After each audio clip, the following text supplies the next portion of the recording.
To begin, we must lay out the job area. Measure the length of the wall to be supported and divide that number into 4-foot segments. No segment should be wider than 48 inches. Once you have established your 4-foot segments, mark them on the floor in front of the wall. Now, adjust the marks so that the straps will be located between the vertical mortar joints, not over them. Each strap requires about 7 inches of clear wall space. If windows, pipes, electrical boxes, or other obstacles prevent you from the desired spacing, you may need to add additional strips to your plan. Once you have laid out the appropriate centers, mark each one with the plumb line from the top course of block to the bottom course of block. Now, mark off 4 inches on each side of the center line, and using a grinder, prepare the surface between these marks. The wall surface must be free of paint and smooth as possible. Remove all bumps and irregularities in the wall with your grinder. Prepare all the surfaces to be laminated and remove any dust with a soft brush. With the prepared area smooth and clean, attach a static mixer to the Fortress cartridge set as shown here.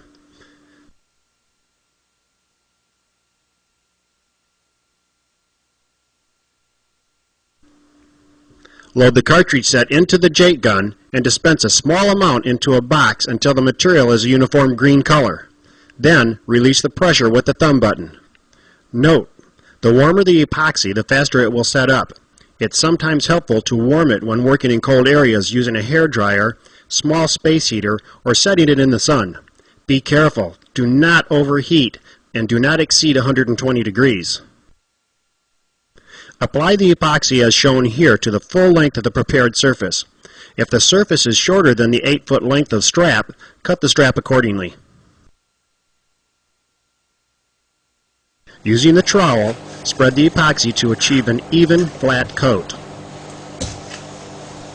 Now position the reinforcement strap over the epoxy coating and press into place, pushing the wet epoxy through the mesh.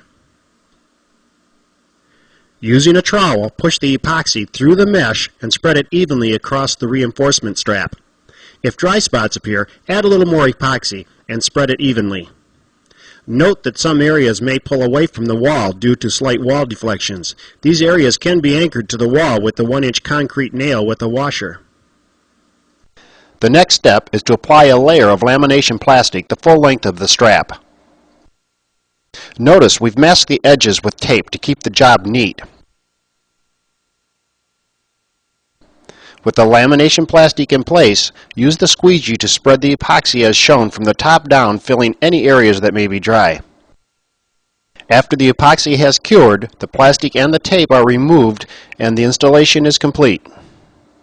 For vertical and diagonal cracking, our stitching kit provides all the materials needed to do the repair.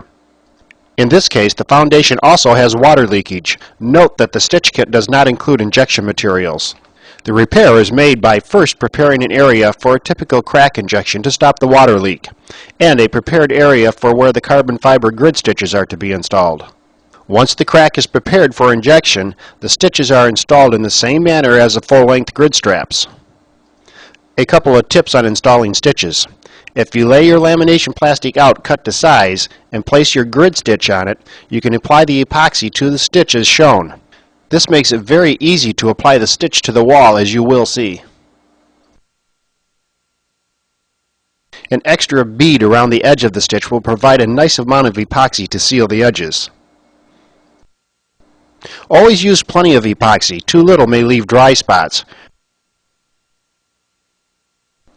With the grid well coated with epoxy, place it across the crack, creating a stitch. Squeegee the epoxy as before, spreading the epoxy the full length of the stitch. When all your stitches are installed, you can then complete the injection process. After the epoxy has cured, the tape and the plastic are removed and the job is completed.